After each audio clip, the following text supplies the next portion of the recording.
অল্প পয়সায় check up করাই দেবো, ডাক্তার দেখাই দেবো, আপনারা এখানে আসেন, ভিতরে ভালো ডাক্তার বসে না। ওই পার্সে সেই টেস্ট করাইছে 1100 টাকা লাগে। 100 টাকা ভিজিট, এইখান থেকে আপনারা দেখাই দেবো, আপনার বিকাল পর্যন্ত এখানে বসে থাকা লাগবে। আপনার এখানে ডাক্তারের তবে কথা শুনে না, কিন্তু ওখানে ডাক্তার ভালোভাবে শুনবে। দ্রুতই একটা মানে যৌথ বাহিনীর একটা আমরা অভিযান পরিচালনা করবো, এবং এই যৌথ বাহিনীর অভিযান পরিচালনায় যদি আমাদের এখানে কোনো স্থান ধরা পড়ে তাকেও আমরা এখন ছাড় দেবো না, তাকেও আমরা পুলিশের হাতে বা আইনের হাতে আমরা সুপর্দ করে দেবো। কর্তৃপক্ষ এত ব্যবস্থা নেওয়ার পরও দালাল চক্র কিন্তু সক্রিয়। তারা প্রতিদিন কোনো না কোনোভাবে তাদের কৌশল পরিবর্তন করছে, ফেলছে সাধারণ মানুষকে প্রতারণার ফাঁদে। আমরা এখন কিছু ভুক্তভোগীর সাথে কথা বলার চেষ্টা করব। আমরা অনেক আশা নিয়ে আসছি, এখানে বড় বড় ডাক্তার বসে, এখানে দেখাবো, আমরা গরিব মানুষ, কিন্তু আমাদেরকে এখানে হয়রানি করে। 18 থেকে 20 জন লোক ডাকাডাকি করে মহিলারা, আমরা এখানে তো ঢুকতেই পারি না। বলে যে আমাদের ডাক্তার আছে বাইরে, বাইরে টিকিট আছে, অল্প পয়সায় চেক আপ করাই দেবো, ডাক্তার দেখাই দেবো, আপনারা এখানে আসেন, ভিতরে ভালো ডাক্তার বসে না, আমাদেরকে মানে হয়রানি করে। মানে অসহায় গরিব মানুষ, আমরা চিকিৎসা নেওয়ার জন্য বাগেরহাটের থেকে আমরা খুলনা এসেছি, কিন্তু এইখানে এই মহিলারা তারা এখানে গেটে দাঁড়াইয়ে অসুস্থ রুগীদেরকে এইভাবে মহিলারা হয়রানি এবং বিভিন্ন রকম দাঁড়ায় প্রতারণা করে। যে এইখানে 250 বেডে মানে ডাক্তারের থেকে ওই পাশে আরও ডাক্তার আছে আমাদের পরিচিত, আমরা বাইরের থেকে আপনাদের টেস্ট করাই দেবো, শুধু হয়রানির পরে হয়রানি করে যাচ্ছে তারা এইখানে গেটে দাঁড়ায়। আমার প্রতির বউরে নিয়ে আইলাম ওই ডাক্তার দেখাতে, নিয়ে আসলে টেস্ট দিছে, এই জায়গা দেয় দিল্লি একটা মহিলা হাতে করে নিয়ে গেছে, নিয়ে যাবো ওই রাস্তার ওই পাশে সেই টেস্ট করাইছে 1100 টাকা লাগিয়েছে। আপনার ভালোভাবে দেখবে, আপনার এখানে ডাক্তারের তবে কথা শুনে না, কিন্তু ওখানে ডাক্তার ভালোভাবে শুনবে। আপনি চলেন আমার সাথে। আমাকে না, আমি এখানে অর্ডার আইছি, আমার বাচ্চা ডেলিভারি হবে, আমি ওইদিকে যাবো না। আপনি কোন ডাক্তার দেখাবেন, আমার সাথে আসেন, আমি 100 টাকা দিয়ে দেখাই দেবো, ভালো ডাক্তার দেখাই দেবো, আসেন। তখন আমি আর কথা বলি না, আমি চুপচাপ চলে আসি। এইটা হলো খুলনা মেডিকেল কলেজ হাসপাতালের মেন গেট, আর এই মেন গেটের ভিতরেই প্রায় অর্ধ শতাধিক মহিলারা তারা বসে থাকে রুগীদের এখান থেকে ভাগিয়ে নেওয়ার জন্য। এখান থেকে রুগীরা ঢুকতে গেলেই তারা প্রথমে বাধা সৃষ্টি করে এবং বলে যে ভিতরে ভালো ডাক্তার নেই, 100 টাকা ভিজিটে আমরা বাইরে থেকে ভালো ডাক্তার দেখাই দেব।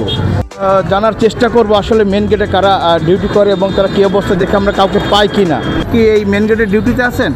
জি, আমরা মেন গেটে ডিউটি না, আমরা ভিতরে আউটডোরে ডিউটিতে আছি। আমি আছি, আমার সাথে আনসার সদস্য আছে, সঙ্গে একজন পুলিশ আছে। আমরা আমাকে ডিউটি হলো আউটডোরে গেটে। আমরা যখন সংবাদ পাইছি এই গেটের সামনে থেকে কোনো রুগী নামতে পারতেছে না, ভিতরে ঢুকতে পারতেছে না, তখন আমরা আনসার বাহিনী নিয়ে, পুলিশ নিয়ে আমি চলে আসছি। আইসে আমি 2টা মহিলার বাড়ি মারছি, তারা বুড়ায় পরে দৌড়ইছে, ধরতে পারিনি।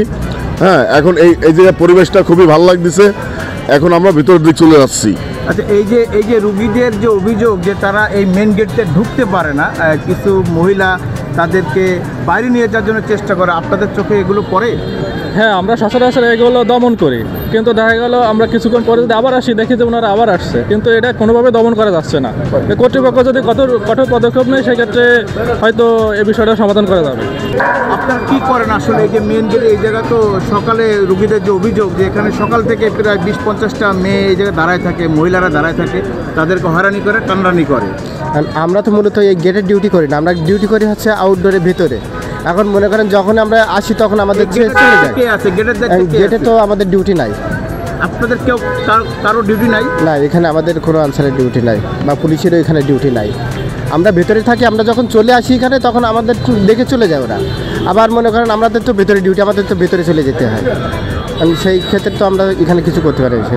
আসলে দালালের দৌরাত্ম্য এটা আসলে কোনোভাবে কমছে না। তারপরেও আমরা আমাদের নতুন প্রশাসন দায়িত্ব নেওয়ার পর থেকে যথেষ্ট কমছে, এটা আপনি অবগত আছেন। হাসপাতালের আউটডোরে যে দালালের দৌরাত্ম্য ছিল সেটা অনেকটা কমে গেছে আমাদের প্রশাসনের অভিযানের কারণে।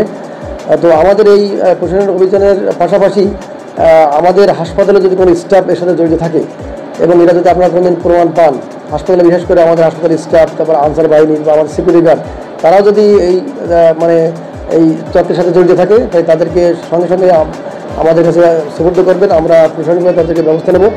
আর একটা আপনাদেরকে একটা আশার কথা বলতে পারি যে আসলে হাসপাতাল প্রশাসন অনেক ক্ষেত্রে কিছুটা ধরেন যে হাত পা বাঁধা থাকে, যে আমরা সরাসরি অনেক গুরুত্বপূর্ণ ব্যবস্থা নিতে পারি না বা অনেক জরুরি পদক্ষেপ নিতে পারি না।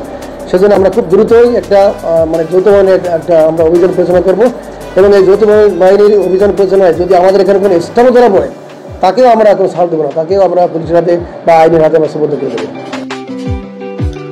দূর দূরান্ত থেকে খুলনা মেডিকেল কলেজ হাসপাতালের বহির্বিভাগে চিকিৎসা সেবা নিতে আসা গরিব ও অসহায় মানুষরা দালালের খপ্পরে পড়ে সর্বশান্ত হয়ে বাড়ি ফিরছে। এই যেন দেখার কেউ নেই। কর্তৃপক্ষ কঠোর হলেও দালালরা প্রতিনিয়ত তাদের কৌশল বদলাচ্ছে। দালালদের প্রতিনিয়ত কথা, এখানে ভালো মানের ডাক্তার নেই, ভালো টেস্ট হয় না, চলুন আমাদের সাথে, আমরা মাত্র 100 টাকায় আপনাকে স্পেশাল ডাক্তার দেখিয়ে দিব। দালালদের এই দৌরত্ব কবে থামবে কেউ জানে না। কে ধরবে তাদের লাগাম টেনে তাও কেউ জানে না। এর শেষ কোথায়?